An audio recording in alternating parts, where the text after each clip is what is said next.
going to talk a little bit about what it means to get out of program improvement. We've been doing a piece where we're celebrating the good work of our schools that have done that, and the veteran leadership, extraordinary principal, great staff, and we're going to spend a little bit of time right now celebrating Howard Elementary, and we'll get on to some other stuff after that. But I'm going to ask Ms. Howard, principal at Howard, to come up and give us a little picture into what's happening there, Howard.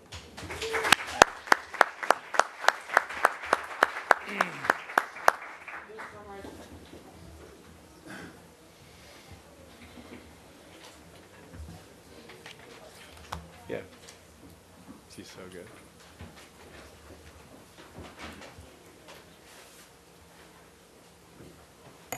Good evening, Superintendent and board members, and to the audience who's here tonight.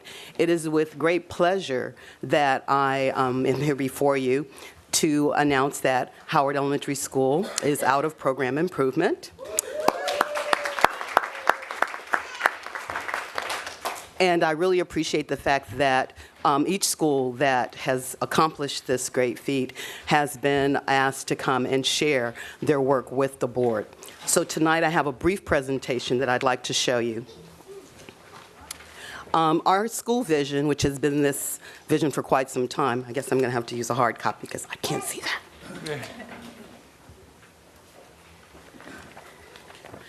that. We created this vision some time ago, and we still feel that it holds true to the mission of the district as well. Our vision is to hold all students accountable for their academic and personal growth in a safe, supportive, and inclusive environment. We hold our school community to the highest academic expectations and a strict code of conduct so that our students are prepared to perform in a green global economy in the 21st century. We will achieve this goal by taking personal responsibility to collaborate as a professional learning community where students, parents, community, and staff focus on student learning. We recognize that student learning is directly impacted by our collective ability to work towards our vision for each and every child who attends Howard Elementary. And I believe that Rise and Brookfield have come before me. I'm not sure if other schools have also. But one thing that's unique about Howard is that we have very few resources. So we really do depend on our staff who performs extended hours without getting compensated. We rely on volunteers and free programs and our parents to help us to maintain our program. As you can see, this is in English language arts, that the number of students in Proficient and Advanced since 2007 has continued to grow. While we still have not made the state's percentage, we have continued to move in a positive direction in English language arts. We also have been moving students out of far below basic and below basic to some degree, and we're still working very hard on that. In math, as you can see, we're pretty strong in math and have been throughout the years. But again, you see that we've continued to move more students into the Proficient and Advanced area and out of the below basic and far below basic area in math.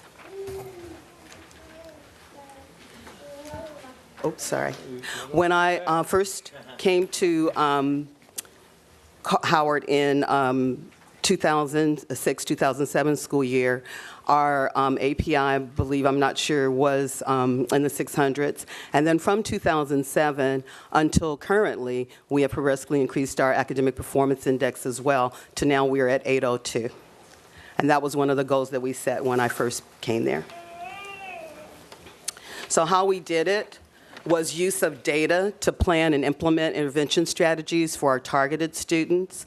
We do this in our PD. Each time we have an assessment, we go back over that data. We look at individual students, and then teachers go back and plan the strategies that they will use with those students. Use of student engagement strategies school-wide. Last year, we implemented something in every classroom that we call SLANT, and all the teacher would have to do is say SLANT to the students, and they knew to sit up listen, ask, and answer questions, nod your head, and track the speaker. And what this does is when you have that kid who's a little sleepy in the morning, who's not paying attention, the teacher's looking around the room to make sure that every child is paying attention. This is the only way that we can make sure that the children get the lessons. We also, in grade 5, and unfortunately the teacher, she was going to come with me because her scores were really, really great last year. She had jury duty today, and couldn't get here tonight because she was in Martinez. But she used peer tutors in her classroom and continues to do so, and has team captains, and those students then assist and help each other. So in areas where we don't have necessarily volunteers or paid tutors or TSA on campus, we use our students to help us, and this firms up their academic skills. Also, classroom instructional strategies and practices are aligned with our after-school program's goals, and we've continued to get better and better with that over the years so that students are chosen based on their need, a proportion of them, so that they're in our after-school program and their particular needs are targeted and addressed in the after-school program. Our professional development is always around areas that we know we need to improve in. This year we're working on science. And how we did it is really terrific teamwork, staff, parents, students, and partners that are willing to work hard whenever and however they're needed. So I'd just like to take this time to thank you for letting us share.